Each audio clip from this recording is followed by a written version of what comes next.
The hospital gave up on the most feared Mafia boss until A-plus size rookie nurse saved him.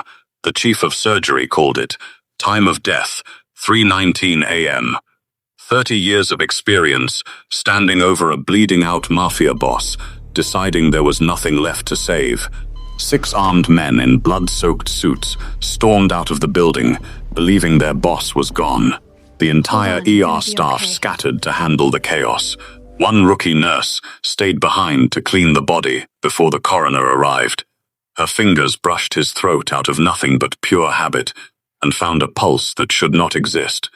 Subscribe right now and drop your city in the comments, because what this nurse does in the next 4 minutes is going to leave you speechless. Like, share, notifications on. You are not ready for this one. 3 a.m. at Mercy General had a rhythm most people never learned to read. Maya Coleman had learned it fast. 7 months into her first trauma nursing job, she already knew the specific quality of silence that came right before chaos. The way the ER held its breath in the dead hours between minor fender benders and the moment something truly catastrophic rolled through the doors. She was restocking the crash cart when the ambulance bay doors exploded open. No sirens, no standard paramedic handoff. 3 black Escalades jumped the curb outside, screeching to a stop inches from the glass entrance. 6 men in ruined designer suits, soaked through with blood, stormed the triage area, carrying a body on what looked like a torn-off car door because there hadn't been time to wait for anything else. Clear the room. The man shouting it was a mountain. Shattered nose, a Glock waving recklessly in his left hand. Blood-soaked sleeves rolled to the elbow. His name was Yuri Kozlov, and everyone in that waiting room understood, in the space of 2 seconds, that whatever they came in for tonight had just become the least important thing happening in this building. The waiting room evacuated in a chorus of screaming. Head nurse Denise Okafor lunged for the panic button under the desk. Yuri's fist came down on the console first, shattering plastic, his voice dropping into something low and lethal. Nobody calls the cops. Nobody leaves. He shoved the barrel toward the attending physician. Dr. Harold Bennett, 56 years old, 30 years in trauma medicine, had never once in his career had a gun pointed at his face while being ordered to save a life. Fix him, or this whole building burns. They forced the makeshift stretcher into Trauma Room 3. Maya got swept up in the tide, pushed inside by the sheer physical force of 6 panicked men crowding a doorway meant for 2. Lying on the table, barely recognizable under a mask of his own blood, was Sebastian Volkov, 34 years old, the single most feared name in Chicago's underworld, a man whose whispered reputation had silenced city councilmen, bought judges, and ended careers with a phone call. Right now he was nothing but shredded meat on a steel table. 3 bullet wounds. One had pulverized his right clavicle. Another had torn straight through his abdomen, blowing out through his lower back. The third, a tight, bubbling hole millimeters from his sternum, was the one actively dragging him under. Move! Let me see him! Bennett's fear cracked open into decades of pure medical instinct. Maya's scissors sliced through a $3,000 jacket and silk shirt, exposing a heavily tattooed chest that was beautiful and violently broken in the same breath. Pressures tanking, 40 over palp. She slapped leads onto blood-slicked skin, her voice forcing itself steady, even as her hands moved faster than her thoughts could keep up with. We need O-negative. Massive transfusion protocol. Now. 2 large-bore IVs. Bennett's commands came clipped and sharp, the room dissolving into controlled panic around them.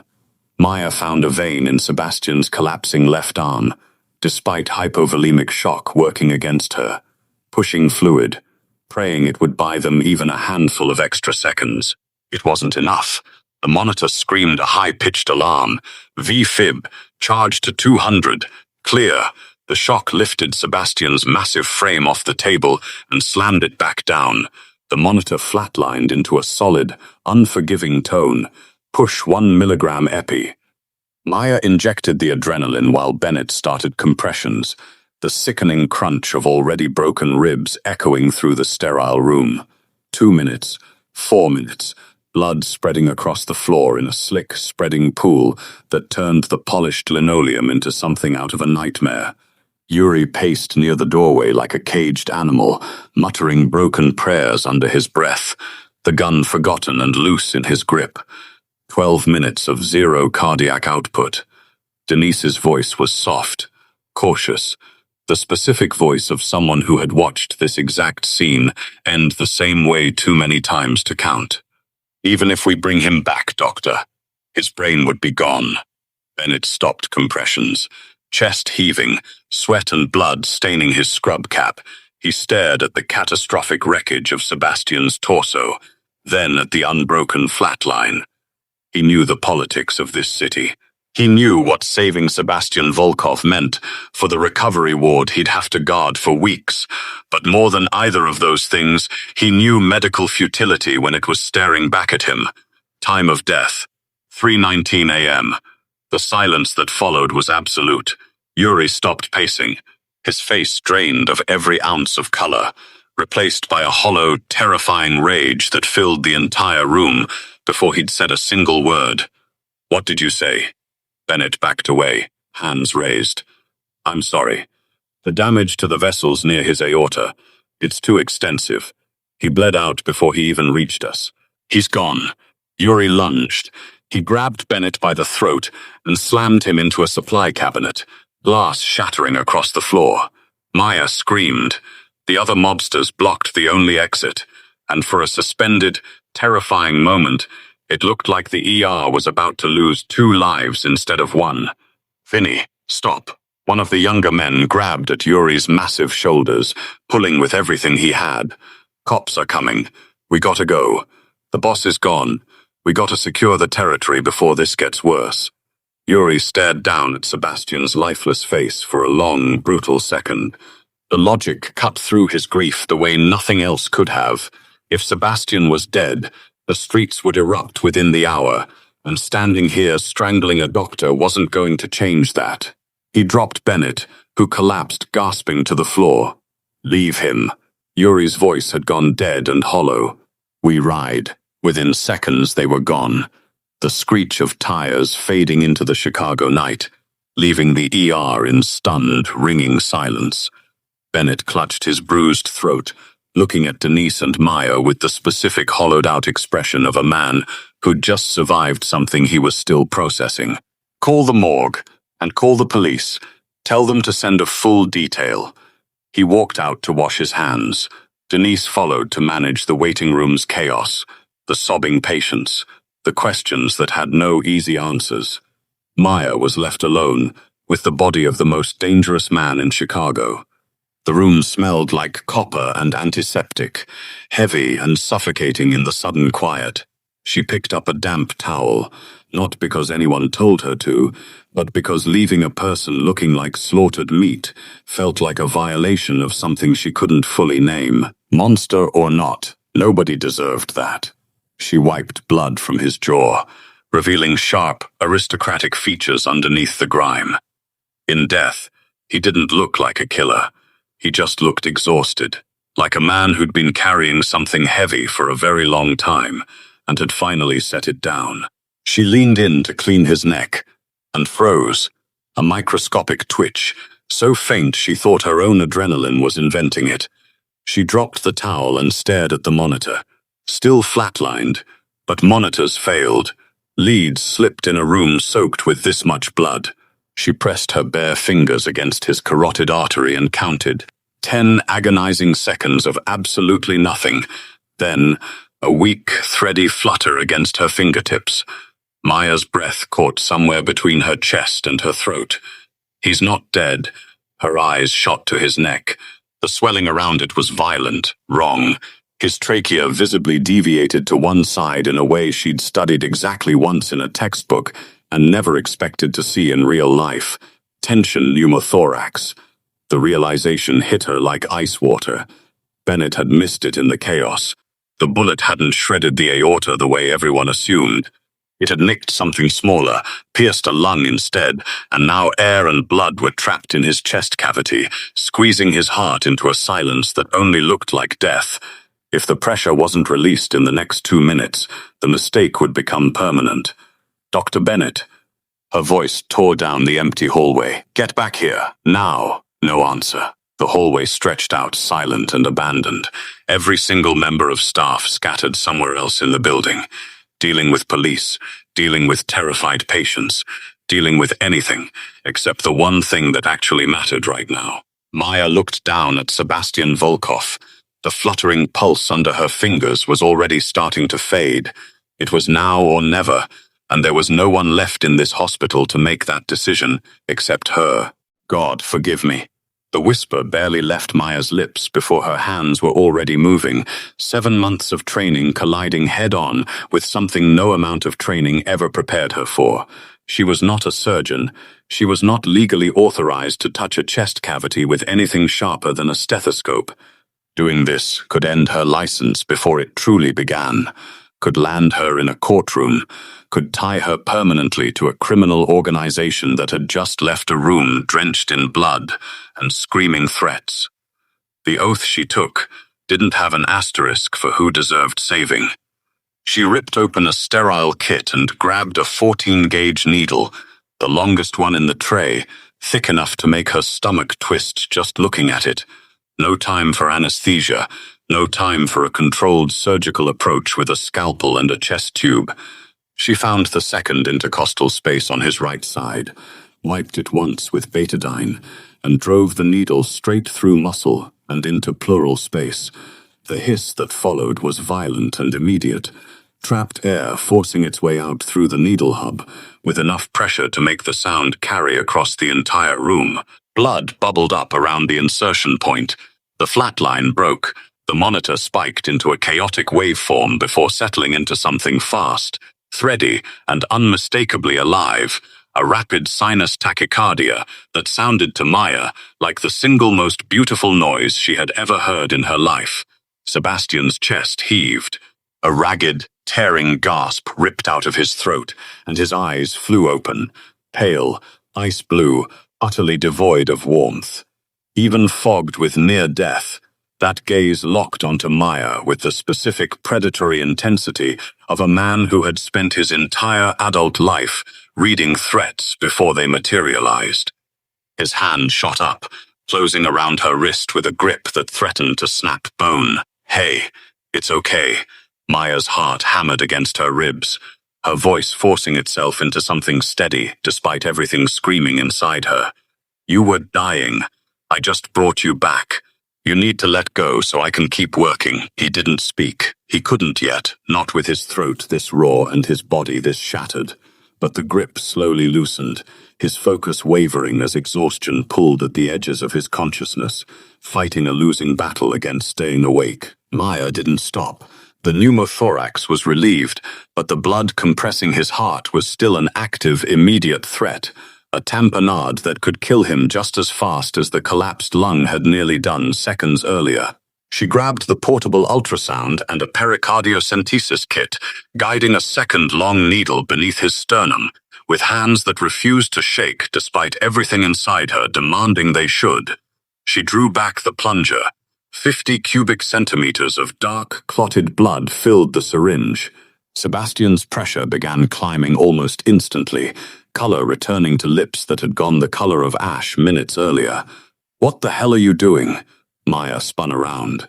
Dr. Bennett stood frozen in the doorway, his eyes traveling from the monitor to the needle protruding from Sebastian's chest, to Maya's blood-soaked hands, absolute shock carved into every line of his face. He had a tension pneumothorax and a pericardial tamponade. "You called it too early, doctor." He had a pulse. "You performed an unauthorized invasive procedure." Bennett's voice cracked with fury as he stepped into the room. "You're a nurse, Coleman. You could have killed him." I pronounced him. "He's alive. Look at the monitor." Bennett marched forward, jaw tight. 30 years of institutional authority radiating off him with every step. "I am not dragging this hospital into a gang war because you decided to play God. Pull that needle." We let him slip away. It's safer for every single person in this building. Maya stood her ground, physically stepping between Bennett and the table. I won't let you murder him. Step aside. You're fired. As of this second, she stays exactly where she is. The voice came from the doorway, low, rough, dripping with lethal certainty. Both Maya and Bennett froze. Yuri Kozlov had never left the building. He'd circled back for his boss's body, refusing to abandon it to a hospital morgue, and now his massive frame filled the doorway with a Glock pressed directly against the back of Bennett's skull. You missed the heartbeat, Doc. His eyes moved to Maya, something shifting behind them, or tangled together with dangerous immediate calculation. But the little nurse didn't. Bennett's breath came in shallow, panicked gasps, sweat tracing a slow line down his temple. Now you're going to page your best surgical team down here. You're going to fix my boss, and if he dies on that table, I kill everyone in this building. Paging surgery.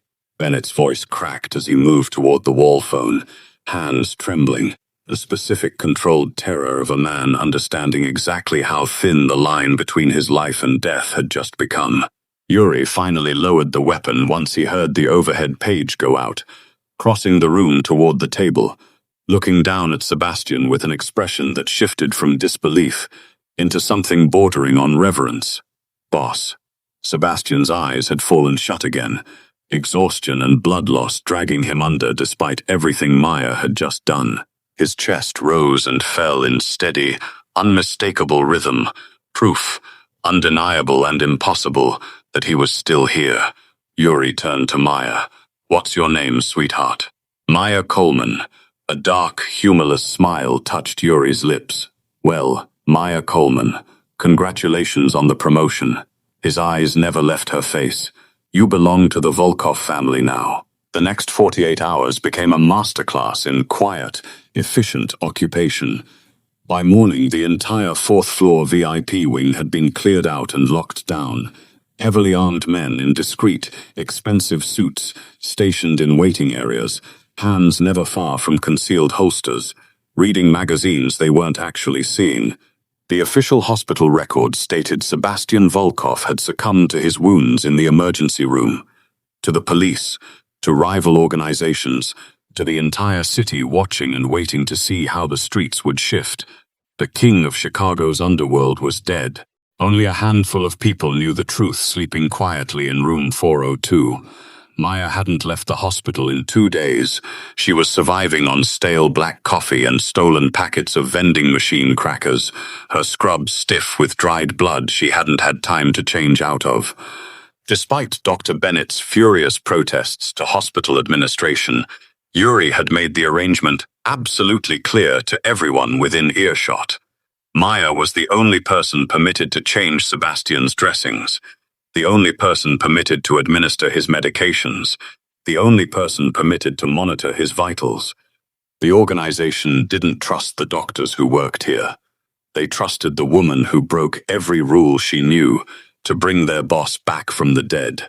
She entered the dim, quiet room on the second evening, the soft hum of the ventilator and the steady beep of the heart monitor, the only sounds cutting through the silence. The blinds were drawn tight against the outside world. Sebastian looked different in the low light, the dirt and blood scrubbed away, dark hair curling slightly against a stark white pillow. Without the tailored suit and the terrifying reputation wrapped around him, he just looked like a severely injured man trying to survive the night. The intricate tattoos snaking up his left arm, symbols of power, violence, and loyalty etched permanently into his skin, were the only reminder of exactly who he actually was. Maya checked his IV lines, adjusting the flow of broad-spectrum antibiotics with careful, practiced hands. She moved to inspect his chest tube, leaning close over the surgical site. "You're hovering," Maya gasped, dropping the sterile tape she'd been holding, stumbling backward as her heart leapt straight into her throat. Sebastian's ice-blue eyes were open, clear, lucid, entirely focused on her. The breathing tube had been removed hours earlier, leaving his voice reduced to a deep, gravel-rough rasp. I was checking the drainage on your chest tube, Mr. Volkov. Sebastian, he corrected her quietly, trying to shift his weight before a sharp, hissing breath tore through his teeth at the effort. Don't move.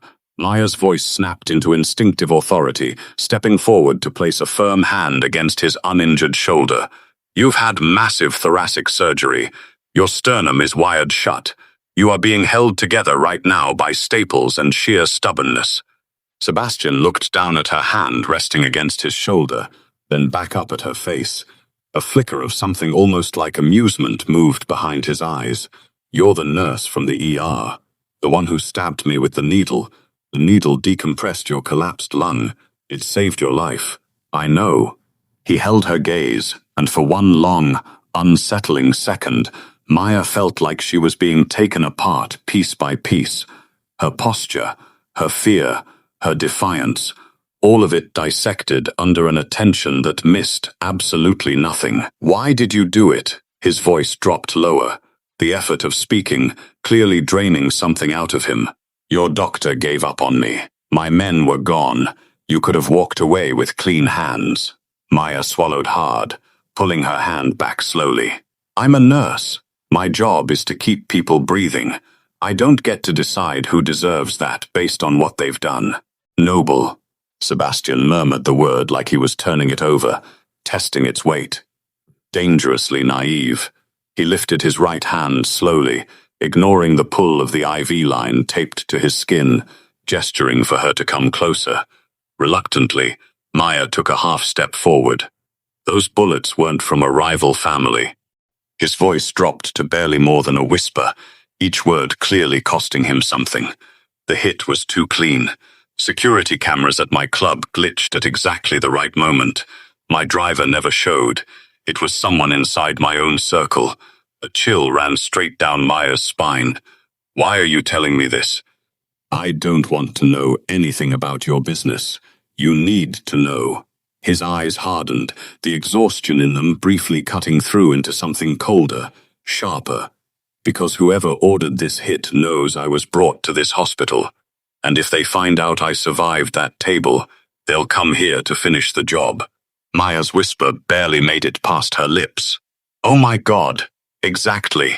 Sebastian's eyes narrowed, focus locking back onto her completely. I trust Yuri. I trust the men standing guard outside that door. What I cannot trust is anyone else working inside this building. His fingers wrapped around her wrist, not violently this time, but with an iron, unshakable certainty that felt somehow worse than force. You're my lifeline now, Maya. His thumb pressed lightly against her racing pulse, feeling it hammer beneath his fingers. You don't let anyone else touch my medication. You don't let another doctor into this room without you standing right here. You are mine until I walk out of this building. I am an employee of this hospital. Maya tried to pull her hand back. His grip didn't budge. I am not your property. You made yourself part of this the moment you brought me back from the dead. His voice dropped softer, pulling her fractionally closer, the scent of antiseptic doing nothing to mask something distinctly, dangerously masculine underneath it. If I die, Yuri burns this hospital to the ground with you inside it. If I live, I give you the world. His eyes held hers, unblinking, absolute. Do we understand each other? Maya stared into eyes that had already assessed and weighed her entire existence in under 2 minutes, understanding with sudden, terrifying clarity that there was no clean exit from this room. The hospital doors were effectively locked. The Mafia held every key. I understand. Sebastian's grip finally loosened, his eyes fluttering closed as exhaustion dragged him back under. Good girl. His voice faded toward sleep, rasping and almost imperceptibly softer. Now fix my pillows. They're like rocks. Maya stood frozen for a long moment, her wrist still burning where his fingers had been. She had saved a life tonight, but staring down at the sleeping man who now owned every hour of her existence, she understood with absolute certainty that she might have just traded away something else entirely. The real nightmare hadn't ended in that trauma room. It was only just beginning. Day 4 of Sebastian Volkov's official death arrived with a specific grinding exhaustion that had started cracking Maya's professional composure at the edges. 9 hours of sleep across 96, curled into a stiff vinyl recliner in the corner of room 402, jolting awake at every monitor chime, with Yuri stationed at the door like a gargoyle carved from stone and rage. The 4th floor had become a fortress of sterile paranoia, men in discreet suits rotating through the hallway on shifts, hospital administration reduced to nervous compliance after a single conversation with Yuri that nobody discussed afterward. Sebastian's recovery was defying every medical expectation Maya had ever studied. A man with a shattered clavicle, a surgically repaired lung, and a sternum wired shut should have been comatose on a ventilator, drifting through the recovery process on heavy sedation. Instead, he was propped upright against 3 pillows, jaw clenched against pain he refused to accept help managing. Morphine makes you sloppy. He'd growled it on day 2, slapping the syringe clean out of Maya's hand. If they come for me, I need to feel the bullet. So she managed his pain with high-dose IV Tylenol, lidocaine patches, and the same stubborn willpower he was operating on. A standoff between 2 people who both refused to admit how much either of them needed rest. It was 3:15 p.m. when the heavy door creaked open. Maya, mid-charting Sebastian's fluid output at the small desk near the window, spun around at the sound. A man in scrubs stood in the doorway holding a small medication tray. Mid-40s, unfamiliar face, hospital badge clipped neatly to his chest pocket. Gregory. Float nurse, filling in on 4th floor rotation. Something prickled wrong immediately, before Maya's conscious mind had even caught up with why. I've got his afternoon antibiotics. He held up the tray, casual, practiced, exactly the tone of someone who did this 100 times a shift, across 100 different rooms. Maya's eyes dropped to the labeled vial sitting on the tray. The dosage didn't match what she'd charted 3 hours earlier. Not wildly off, close enough that a distracted nurse running on autopilot might not catch it, but wrong enough that 7 months of careful, methodical charting habits screamed at her the second she processed the discrepancy. I don't have a Gregory on the standard rotation for this wing. Her voice came out level, professional, giving away nothing of the alarm bells suddenly ringing through her entire body. Pulled in last minute, staffing shortage on nights. His smile stayed easy, unbothered. You want to verify with the charge nurse? Happy to wait. Everything about the offer sounded reasonable. Everything about it also sounded exactly like what someone would say if they wanted to appear cooperative while betting the verification never actually happened. I'll administer it myself. Standard protocol on this wing. Thank you. Maya crossed the room, took the tray from his hands with the same steady competence she brought to everything, and watched him leave without protest, his footsteps unhurried down the hallway. The second the door clicked shut, she looked at the vial again. The dosage discrepancy sat wrong in her stomach, twisting tighter the longer she stared at it. Sebastian's own words from 3 days earlier surfaced immediately.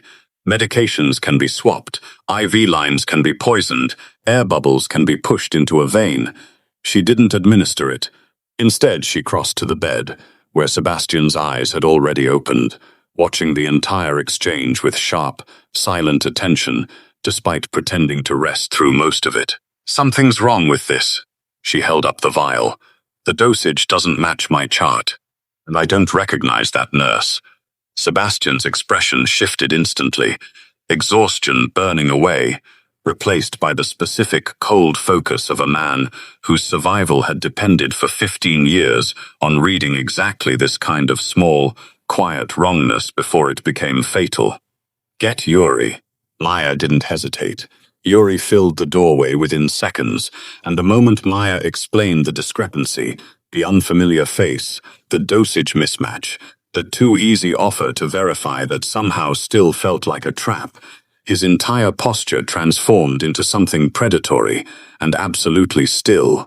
Describe him, Maya did. Every detail she'd registered in the brief exchange, Yuri's jaw tightening with each word, until his expression had gone flat and dangerous.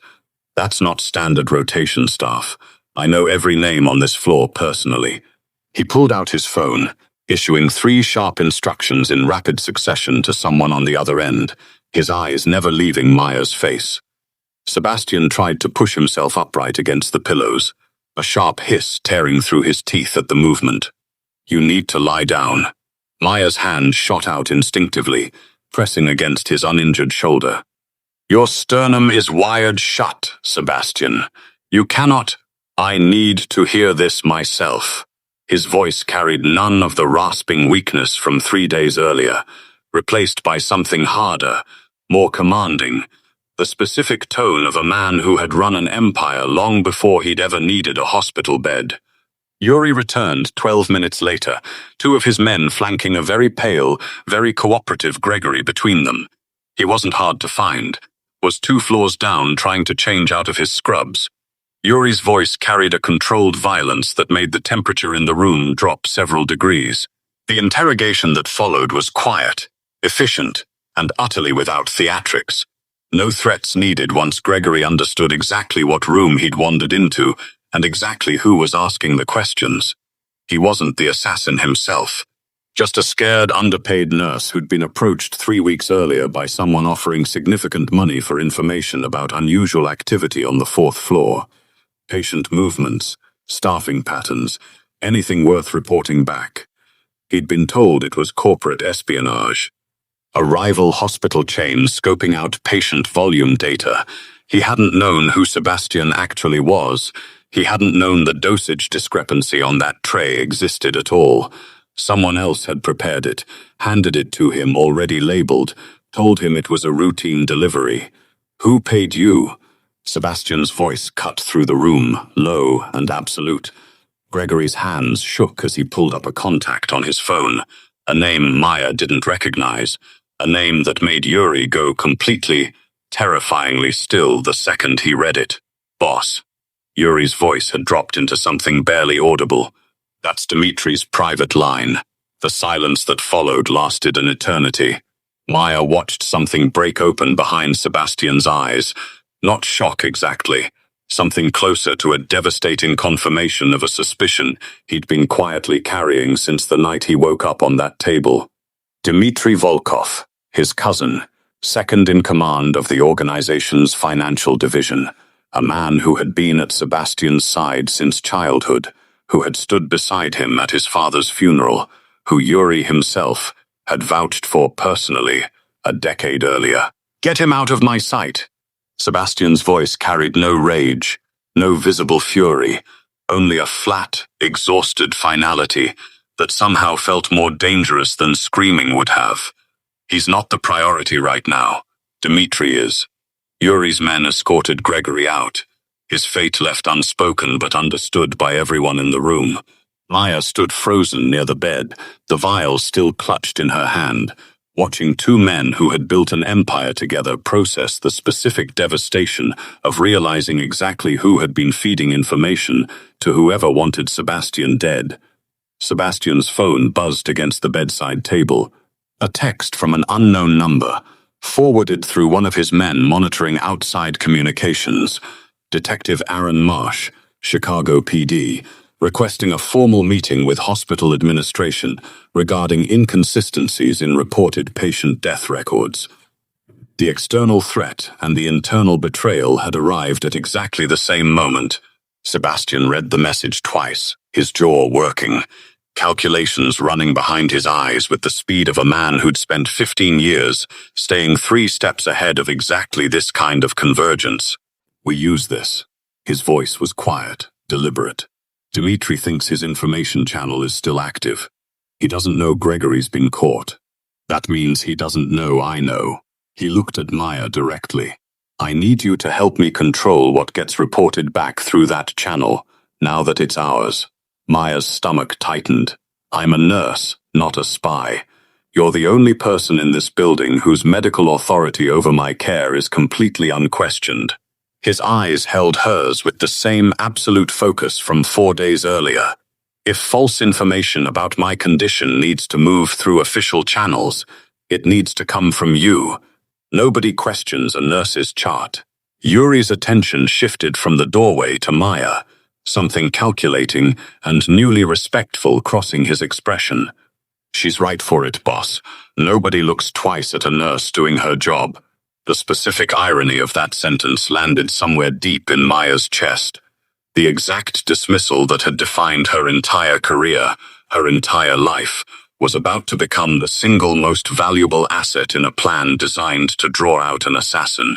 Sebastian watched her process it, something almost like understanding passing behind his ice-pale eyes. They walked past you your entire life. His voice dropped lower, quieter, carrying none of the command from moments earlier. That's about to become the reason we win this. Maya looked down at the vial still clutched in her hand, the discrepancy that had nearly killed the most dangerous man in Chicago, caught only because she'd been paying attention when everyone assumed she wouldn't be. What do you need me to do? Sebastian's slow, deliberate smile carried nothing warm in it, only the specific, cold satisfaction of a trap finally taking shape. Chart exactly what I tell you to chart. Make Dmitri believe I'm weaker than I am. Make him believe the window to finish this is closing fast enough that he has to move now, on our timeline, in a location we control completely.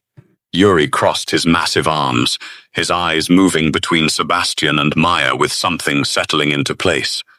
And when he walks through that door thinking he's about to finish the job, Sebastian's voice cut in, absolute and final. He walks into every man I have.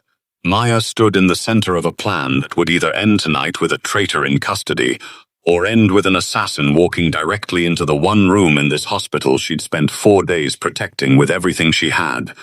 There was no version of tomorrow where she got to stay uninvolved anymore.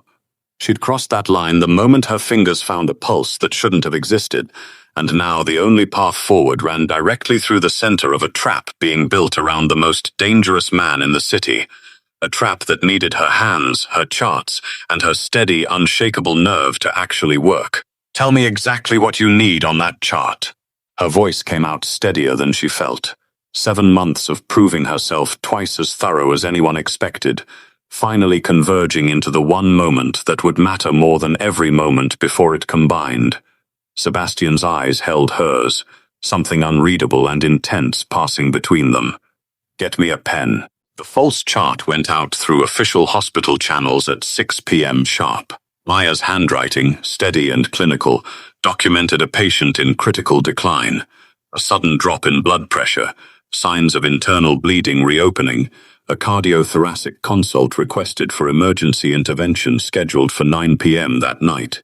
Every detail engineered to travel exactly one path, through the hospital's internal reporting system, into the hands of whoever Dmitri had positioned to monitor it, and back to a man who believed his cousin was dying faster than planned. The bait was set. Now they waited. Yuri's men repositioned throughout the 4th floor, with the specific, quiet efficiency of professionals who had done this kind of work before. 2 stationed at the elevator bank, 3 more spread through connecting stairwells, every possible entry point sealed, without a single visible change to the hallway's normal appearance. Sebastian refused to stay in bed. Against Maya's protests, against his own surgically wired, sternum-screaming warnings with every movement, he insisted on being upright, dressed, present for whatever came through that door. Maya adjusted his positioning near the room's far wall, out of direct sightline but close enough to intervene if his body gave out before the plan did. You should be resting. I've rested enough. His eyes stayed fixed on the door, jaw set, the specific stillness of a predator waiting for exactly the right moment to move. At 8:47 p.m., 13 minutes ahead of the scheduled fake consult, the elevator doors opened on the 4th floor. A man in hospital scrubs stepped out, moving with practiced, unhurried confidence toward room 402, badge clipped correctly, medical bag slung over one shoulder, every visible detail calibrated to blend seamlessly into a floor full of legitimate staff. Yuri's men let him pass the elevator bank, let him pass the nurse's station. let him walk directly into the corridor Yuri had quietly sealed from both ends the moment the elevator doors opened. The man's hand had barely closed around room 402's door handle when 4 of Yuri's men emerged from the connecting stairwells simultaneously, weapons already raised, closing the corridor into a trap with no remaining exit. He didn't reach for a weapon. He didn't need to. The medical bag on his shoulder wasn't carrying stethoscopes, and the moment Yuri's men forced it open on the floor, the truth of exactly what he'd come to do sat in plain view. A syringe loaded with something lethal, disguised perfectly as a routine medication delivery. Sebastian's fake decline had worked exactly as designed. An assassin, recruited months earlier for precisely this contingency, walked directly into an ambush built from a hospital bed by a man who was never supposed to survive the night that started it. The confrontation lasted less than 90 seconds. Yuri's men had him restrained, disarmed, and moving toward a service elevator before a single alarm triggered anywhere in the building. The specific silent efficiency of an organization that had spent decades learning exactly how to make problems disappear without leaving evidence behind. Maya stood frozen near Sebastian's bed throughout the entire sequence, her pulse hammering, watching a plan she'd helped construct with nothing but a pen and a false medical chart play out exactly as calculated. It worked. Her whisper barely carried across the room. Sebastian's eyes hadn't left the door the entire time, something settling in his expression now that hadn't been there in days. Not relief exactly, something closer to the specific satisfaction of a threat finally, permanently neutralized. It worked. The interrogation that followed, conducted somewhere Maya was never told the location of, confirmed everything Yuri had suspected the moment Gregory's phone revealed a name from Sebastian's own bloodline. Dmitry Volkov had been feeding information to a rival organization for 18 months, positioning himself to inherit control of Sebastian's territory the moment his cousin was permanently removed. The original hit, the clean timing, the glitched cameras, the driver who never showed. All of it traced back to a man who had grown up beside Sebastian, who had stood at his father's funeral, who Yuri had personally vouched for a decade earlier. Dmitry was dealt with the way Sebastian's organization handled betrayal, permanently, quietly, completely. By morning, the specific reordering of Chicago's underworld had already begun. Territory realigning around a king everyone believed was dead, loyalty tested and confirmed among the men who remained, the organization stabilizing under Sebastian's absolute uncontested control within 72 hours. 3 weeks later, Sebastian walked out of Mercy General under a name that existed on paper, but belonged to no one who had ever lived. Fully healed, fully restored, the city's underworld reordered permanently around the man who was never actually dead in the first place. Dr. Bennett's fury at Maya's unauthorized intervention had quietly evaporated somewhere in the weeks that followed, replaced by a fabricated commendation that appeared in her file through a very persuasive conversation Yuri had personally conducted with hospital administration, the specific kind of conversation that ended with paperwork nobody questioned afterward. Maya was reinstated, fully credentialed, fully respected in a way 7 months of quiet competence had never quite earned her before. 3 black Escalades jumped a curb and changed everything. It was an ordinary Tuesday, 3 months after the night that started all of it, when a black car pulled into the ambulance bay that wasn't carrying an emergency. Maya stood near the entrance on a routine break, coffee in hand, watching the car settle at the curb, with none of the violent urgency that had defined every previous arrival connected to this particular family. Sebastian stepped out, fully healed, dressed the way he'd been dressed the night she'd cut a $3,000 jacket off his ruined chest, the specific, quiet authority of a man who had rebuilt an empire from a hospital bed he was never supposed to wake up in. He crossed the ambulance bay directly toward her, ignoring the startled attention of every staff member who recognized exactly who was walking through their parking lot in broad daylight. "You look surprised." His voice carried none of the rasping weakness from 3 months earlier, smooth now, controlled, carrying the specific weight of a man accustomed to being obeyed the moment he spoke. "I didn't expect to see you again." Maya kept her voice level despite her pulse doing something complicated in her chest. "I finish what I start." He studied her for a long moment, the same intense, assessing focus from that first night in room 402, reading her posture, her expression, everything she wasn't saying out loud. "Have you ever considered that saving my life bought you more than an obligation?" His eyes held hers, steady, deliberate. "It bought you a choice. I'm finally asking, formally, what you want to do with it." Maya set her coffee down on the ledge behind her, giving herself a moment to choose exactly the right words for exactly this moment, the one she'd been quietly rehearsing without admitting it to herself for 3 months. "I'm not interested in being anyone's lifeline out of fear or obligation." Her voice stayed steady, unflinching, the same competence that had defined every moment since her fingers first found an impossible pulse. "If there's something real being offered here, I want it offered without a gun, once pressed against a doctor's skull hanging over the conversation." Sebastian's expression shifted. Slow, genuine, the first smile Maya had ever seen from him that carried nothing calculated behind it. No assessment, no leverage, nothing but something that looked, impossibly, like real amusement. "You're without question the single most dangerous person I've ever met." His voice dropped lower, quieter, the specific tone reserved for something he didn't say often, "precisely because you were never afraid of me to begin with." The ambulance bay doors slid open behind them as another shift change moved through the hospital, ordinary life continuing exactly as it always had. Nurses walking past a woman who had once been the person everyone's eyes slid past without a second glance, now standing steady and unshaken in front of the most powerful man in Chicago, negotiating the terms of her own worth on her own conditions. Maya Coleman had spent her entire life being underestimated by people who never bothered to look twice. She wasn't planning on being underestimated again. Not by Sebastian Volkov. Not by anyone. If this story had you holding your breath from that flatline to that final conversation, if it reminded you that the people the world overlooks are often exactly the ones with the steadiest hands when it matters most, subscribe right now because we are not finished. Share this with someone who needs to hear it today. Like this video, drop your city below, and turn on notifications because the next story is already loaded.